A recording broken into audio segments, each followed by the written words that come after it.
Halo guys, assalamualaikum, selamat datang kembali di NN Top 11 Channel. Apa kabar semuanya? Semoga teman-teman selalu sehat dimanapun berada. Hari ini saya akan membahas cara bermain Top 11 Part 3.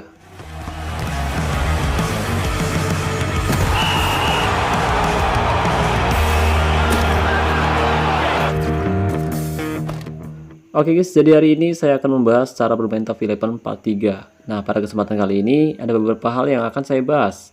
Yang pertama, saya akan membahas mengenai cara membangun fasilitas gelanggang dengan biaya yang murah. Dan yang kedua, saya akan membahas mengenai taktik, strategi, dan formasi 3151 di akun level 1. Untuk itu, buat teman-teman yang penasaran, yuk pastikan kamu simak baik-baik video ini sampai selesai agar teman-teman tidak gagal paham. Tapi sebelum itu saya mau ngasih tahu dulu nih ke teman-teman yang sedang mencari jasa top up yang harganya murah tapi amanah. Saya rekomendasiin teman-teman top up di Instagramnya Kiano Official. Nah, cara top upnya sangat mudah guys. Pertama, kamu bisa masuk ke Instagram atau websitenya Kiano Official melalui link yang sudah saya sematkan pada deskripsi video ini. Kemudian kamu bisa pilih top up via WhatsApp. Nah, nanti kamu tinggal bilang aja ke adminnya Kiano Official, "Bang, saya mau top up game Top 11, minta list harganya bang." Nah gitu ya guys ya. Tapi jangan lupa bilang rekomendasi dari NN Top 11. Jadi tunggu apa lagi nih? Khusus buat player Sultan yang berencana top up untuk memperkuat timnya musim ini, kamu bisa top up di Instagramnya Kiano Official dan linknya sudah saya sematkan pada deskripsi video ini. Oke guys, langsung saja mari kita bahas terlebih dahulu gimana cara membangun fasilitas gelanggang. Nah, di level-level awal untuk free flyer atau player gratisan biasanya nyari uang itu cukup sulit ya guys ya. Dan untuk itu kita harus bisa mengelola keuangan klub dengan bijak. Karena jika tidak, bukan tidak mungkin tim kita akan krisis keuangan dan ujung-ujungnya tim kita bisa bangkrut sebelum naik ke level selanjutnya. Untuk itu di level-level awal usahakan kamu mulai membangun fasilitas yang biaya pembangunannya itu murah terlebih dahulu guys. Nah, saran saya pada pembangunan pertama kamu bisa fokus terlebih dahulu untuk meningkatkan fasilitas rumput lapangan. Karena jika rumputnya bagus, pemain bisa terhindar dari cedera. Setelah fasilitas rumput lapangan selesai, kamu bisa membangun fasilitas lain seperti lampu lapangan, papan skor, tempat latihan, akademi remaja, klinik atau rumah sakit, lahan parkir, prasarana, dan yang terakhir kamu bisa mulai membangun stadion. Setelah stadion selesai, kamu bisa ulangi lagi pembangunannya mulai dari rumput lapangan lagi, lampu, dan seterusnya. Dan barangkali ada yang bilang, lalu untuk nambah fasilitas kursinya kapan bang? Nah, untuk menambah kapasitas kursi, usahakan nanti aja ya guys ya, setelah fasilitas lain dan stadionnya udah naik ke level maksimal, yaitu level 15. Jadi setelah fasilitas lain udah gak bisa di-upgrade, baru setelah itu kita mulai menambah kapasitas kursi guys. Dan dengan cara tersebut nantinya kamu bisa menghemat keuangan klub dan uang yang masih tersedia bisa kamu gunakan untuk membeli pemain atau untuk membayar gaji pemain di setiap harinya. Dengan begitu kamu bisa menghemat uang yang kamu miliki untuk jangka yang lama. Oke, jadi itu dia sedikit masukan dari saya mengenai fasilitas stadion apa saja yang harus dibangun lebih dulu. Tapi perlu diingat, kamu nggak harus mengikuti cara saya dengan mempercepat proses pembangunan menggunakan token. Tadi hanya contoh aja guys, jadi usahakan kamu tunggu proses pembangunannya hingga selesai ya guys ya. Nah, baru setelah itu kamu bisa mulai membangun fasilitas lainnya guys. Oke, sekarang saya rasa teman-teman udah paham ya guys ya. Nah, selanjutnya saya akan mereview meta formasi 3151 dan apa jadinya jika formasi tersebut diterapkan di akun level 1. Kira-kira bagus atau enggak ya? Yuk, sebelum membahas lebih jauh jangan lupa teman-teman like dulu videonya. Nah, buat teman-teman yang udah like, saya ucapkan terima kasih banyak atas dukungannya dan semoga tim yang teman-teman kelola selalu meraih gelar juara di setiap musimnya. Oke guys, dan selanjutnya mari kita coba review taktik dan formasi 3151 dan apa jadinya jika taktik tersebut diterapkan pada akun level 1. Kira-kira bagus atau enggak ya? Ya, saya juga penasaran guys, soalnya yang sering pakai skema formasi 3151 itu top global ya guys ya, atau enggak tim yang sudah berpengalaman dimana mereka cenderung bermain di divisi asosiasi tingkat tinggi seperti di divisi platinum, divisi berlian maupun di divisi pamungkas. Nah, kalau saya sendiri jujur aja saya jarang banget pakai skema formasi 3151 karena nggak tahu kenapa, bukannya nggak suka tapi saya nggak punya skema pemain yang cocok aja gitu. Soalnya kalau di akademi remaja ini cenderung saya jarang banget dapat striker false nine guys. Yang pertama dulu saya pakai pelatih potensi gaya main random, dapatnya target man. Kemudian di akun saya yang satu lagi dapatnya penyerang voucher. Nah musim lalu atau 2 musim yang lalu baru tuh saya baru dapat penyerang false nine. Jadi ada kemungkinan musim depan saya mau coba juga tuh formasi 3151. Tapi kalau misalkan nanti booster kondisinya belum cukup, ya terpaksa kita tunda. Mungkin di musim berikutnya baru kita coba di akun utama saya guys. Karena lawannya lumayan berat sih di akun level 100. Atau mungkin saya yang nggak memperkuat tim sama sekali musim ini, yang membuat tim saya jadi inkonsisten performanya guys. Oke, jadi kita akan menarik keluar beberapa pemain yang bermain kurang maksimal. Salah satunya striker false nine, yang sejak dibuat akun ini saya percaya dia di line up utama, tapi ternyata performanya kurang begitu bagus. Jadi kita tarik keluar dan kita akan menggunakan satu penyerang tunggal, tapi bedanya penyerang yang saya gunakan kali ini posisi terbaiknya AMC atau gelandang serang tengah guys. Ya, intinya seperti itu. Dan untuk mencoba taktik, strategi, dan formasi 3151 di akun level 1, saya mau coba nantangin Jose Mourinho, dimana mereka punya kualitas yang jauh lebih tinggi dari tim saya guys.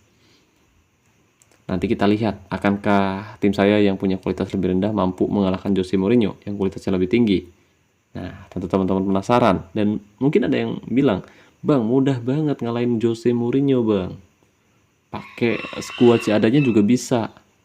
Ya, saya tahu sih, tapi kalau misalkan nanti tim saya gagal mengalahkan Mourinho, itu berarti ada masalah dengan taktik yang kita gunakan, guys. Jadi intinya Mourinho di sini kita buat uji coba aja gitu, bukan nentuin maksudnya tim kita bagus atau enggak, bukan, tapi kita nentuin taktiknya udah sesuai enggak sama pemain yang kita miliki. Kalau udah sesuai, ya udah kita gunain taktiknya guys, gitu. Jadi gitu ya guys ya, bukan saya bilang bahwa tim saya itu bagus banget, enggak, soalnya saya belum melatih pemain saya secara individu, jadi saya masih mengandalkan pemain seadanya yang kita dapat sejak membuat akun ini guys. Dan ada beberapa pemain juga yang saya beli di lelang ya guys ya. Dan untuk cara beli pemain di lelang beberapa hari yang lalu udah saya bahas.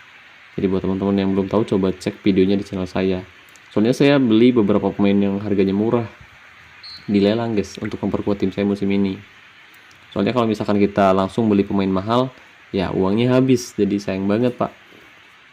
Kalau uangnya habis musim ini, musim depan kita nggak bisa perkuat tim lagi dong. Terlebih lawan yang akan kita hadapi tentu lebih sulit daripada di level pertama, karena biasanya tim yang akan kita hadapi di level 2 itu sudah mulai berpengalaman, sudah mulai kuat gitu guys.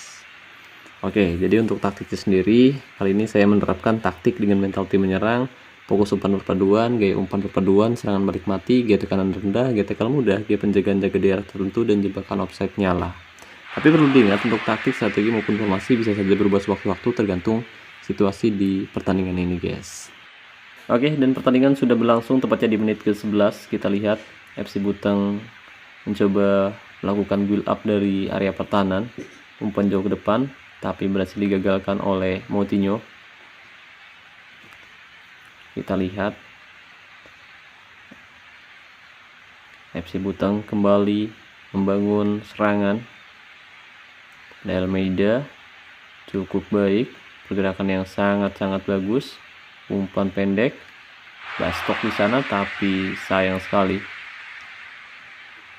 sepakan pemain FC Buteng masih melambung keluar lapangan. Kali ini Jose Mourinho mencoba melakukan build up, umpan cukup tenang, bagus sekali ke tengah, ada Gonçalves melebar ke kiri, Pereira di sana, tackle yang sangat baik dilakukan oleh pemain bertahan FC Buteng. Kita harus terus pantau di mana letak kelemahan serta kelebihan tim lawan melalui performanya. Kita lihat nilai beberapa pemain Jose Mourinho menurun, dan ada juga yang meningkat ternyata. Kita akan memberikan form latihan menyerang pemirsa. Ada Carvalho, bagus, Pereira, Tapi kali ini sepakan Pereira masih bisa ditangkap. Tapi lebih dulu terjebak offside ternyata Pereira. Jika dilihat dari possession, ternyata formasi 3-1-5-1. Meskipun kita menempatkan pemain dengan kualitas mutu yang rendah, tapi koordinasinya cukup terjalin dengan baik. Permainannya juga terlihat bagus. Dan di babak pertama, meskipun kualitas tim lawan lebih tinggi, tapi tim saya masih bisa mengimbangi mereka. Kita lihat.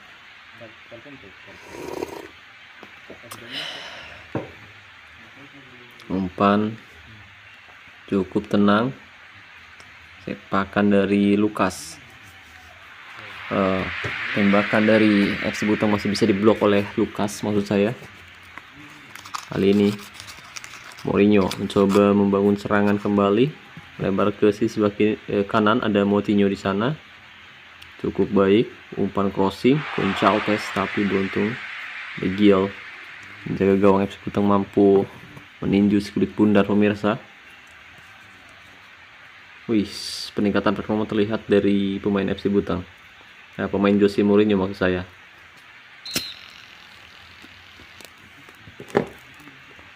Pelanggaran keras dilakukan oleh Lukas. Kartu kuning diberikan, tendangan bebas akan dilakukan. Kita lihat. Bastok. Sayang sekali tidak cukup baik tembakan Bastok. Masih melambung keluar lapangan. Yang unik ini stadionnya guys ya. Jadi pas gameplay tadi kita lihat stadion dari FC Butang gelap gulita. Meskipun ada lampu sih, tapi di samping tribun penonton itu kelihatan hutan ya guys ya. Ada pepohonan juga. Ini saya baru banget pak. Saya baru lagi ngelihat pertandingan menggunakan akun level 1. Jadi cukup unik sih sebenarnya. Biasanya kita pakai stadion level maksimal terus ya guys ya. Sekarang kita bisa lihat gelapnya stadion, gelapnya tribun penonton. Jose Mourinho. Oke.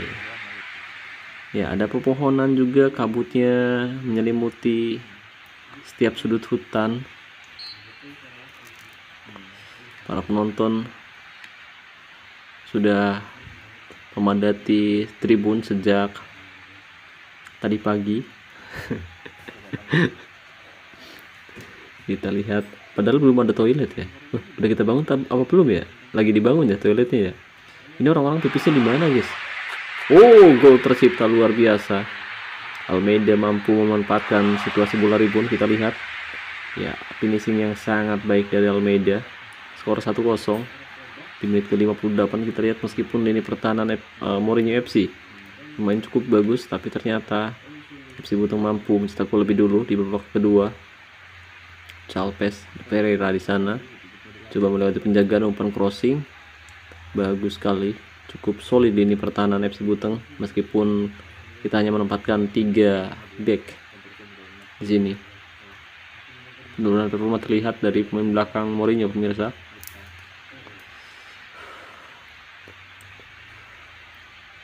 Oke, lemparan ke dalam, ada Moutinho. Kembali pada Moutinho, pendek pada Lukas. Umpan per Carvalho, kembali pada Moutinho, umpan crossing. Bagus sekali, berhasil digagalkan Van Opik. Menit 68. Giliran FC Butang yang mencoba untuk melakukan tekanan. Van Opik melebar ke sisi sebelah kiri. Franka di sana berhasil direbut, dipotong oleh pemain dari Moutinho. Skor masih 1-0 pemirsa. FC Butang benar-benar mendominasi serangan. Franka, Almeida, umpan crossing bagus sekali dan gol kembali tercipta. Nonse kita lihat berhasil menyambut umpan crossing yang sangat-sangat terarah. Tandukan yang luar biasa. Skor 2-0 pemirsa. Kita akan terus menerus memberikan form latihan menyerang hingga menit pertandingan berakhir. Gonçalves berbahaya, tapi Gil lagi-lagi menjadi momok yang cukup menakutkan untuk lini serang dari Mourinho FC. Oke, waktunya kita coba masukkan back tengah, yaitu Gonzimi, dimana dia sebelumnya dapat akumulasi kartu kuning kedua. Jadi di laga selanjutnya dia tidak akan bisa membela tim saya. Menit 82, skor 2-0. Kita perhatikan Gonzimi masuk menggantikan Virgil. Akankah dia mampu memberikan kontribusi yang apik? Kita lihat. FC Butang kembali melakukan tekanan. Tengah Ivanovic, buat pendek. Bagus Oliver. Nanonce. Ke tengah Ivanovic. Tapi sepakan Ivanovic masih bisa diblok dengan sangat baik. Menit 89 dan tidak ada lagi waktu yang tersisa. FC Butang mampu mengalahkan Mourinho FC dengan skor 2-0 pemirsa. Ya, kita udah coba taktik, strategi, dan formasi 3-1-5-1 menghadapi Mourinho FC. Ternyata hasilnya lumayan bagus dan mungkin kita harus coba di laga-laga resmi nanti di kompetisi liga. Semoga saja dengan merubah taktik, strategi, dan formasi ini kita bisa meraih gelar juara liga, karena kebetulan musim ini tensinya lumayan panas di puncak klasemen karena banyak akun baru juga yang dibuat. Jadi saya rasa kita akan sulit untuk bisa meraih gelar juara pertama, meraih gelar juara liga untuk yang pertama kalinya maksud saya.